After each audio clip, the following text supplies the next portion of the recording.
السلام علیکم ورحمۃ اللہ۔ اچھے بچوں، آج ہم آپ کے لیے لائے ہیں ایک مزاحیہ کہانی۔ کہانی کا عنوان ہے اور بادشاہ سلامت پھٹ گئے، اور اسے کس نے لکھا ہے یہ ہم نہیں جانتے۔ الٹا نگر کے بادشاہ سلامت جب دربار میں داخل ہوئے تو نقیب نے کڑک کر کہا، با ادب، با ملاحظہ، ہوشیار، شہنشاہ معظم، اعلی حضرت، فرما روائے الٹا نگر تشریف لاتے۔ اور پکارنا والا ابھی پوری بات بھی نہ کہہ پایا تھا کہ بادشاہ سلامت دھڑام سے وزیر اعظم کے قدموں میں گر پڑے۔ وزیر اعظم نے 4-5 سپاہیوں کی مدد سے بادشاہ کو بڑی مشکل سے اٹھایا۔ آپ مشکل سے سانس پھولے ہوئے اٹھے اور ڈانٹ کر بولے، یہ کون بدتمیز ہمارے سامنے گر پڑا؟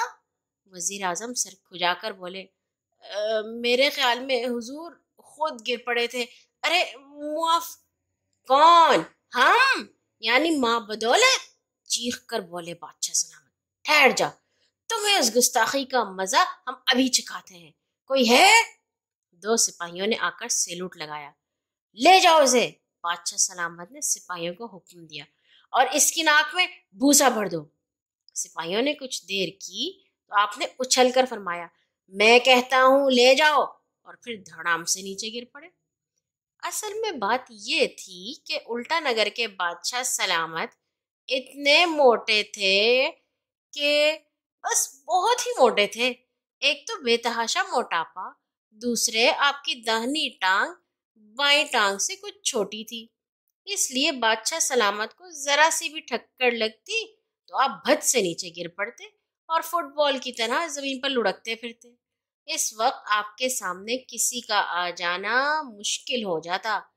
گرنے کا سارا غصہ اس پر اتارتے، اور جب تک اس کی ناک میں بھوسا نہ بھروا دیتے تب تک چین نہ لیتے۔ چنانچہ کوئی درباری ایسا نہ تھا جس کی ناک میں بھوسا نہ بھرا گیا ہو، پورے خاندان کی ناک میں بھروا دیتے۔ اس لیے ملکہ نے محل کی ساری کرسیاں پلنگ لوہے کی بنوا دی تھی، لیکن اس پر بھی کبھی نہ کبھی ایک آدھ کرسی یا مسہری بادشاہ سلامت کے بوجھ سے ٹوٹ ہی جاتی۔ یہ دیکھ کر بعض آدمی تو سوچنے لگتے کہ حضور بادشاہ سلامت موٹے زیادہ ہیں یا بھاری۔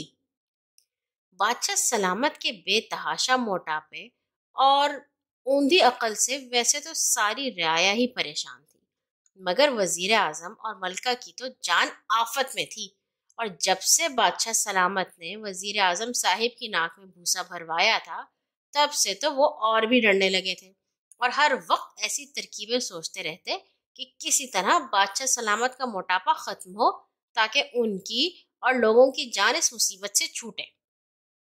ایک دن ملکہ عالیہ بادشاہ سلامت کے لیے چائے بنا رہی تھی کہ وزیر اعظم گھبرائے ہوئے تشریف لائے اور کراہتے ہوئے بولے، ارے ملکہ عالیہ، آپ نے کچھ اور بھی سنا؟ کیا؟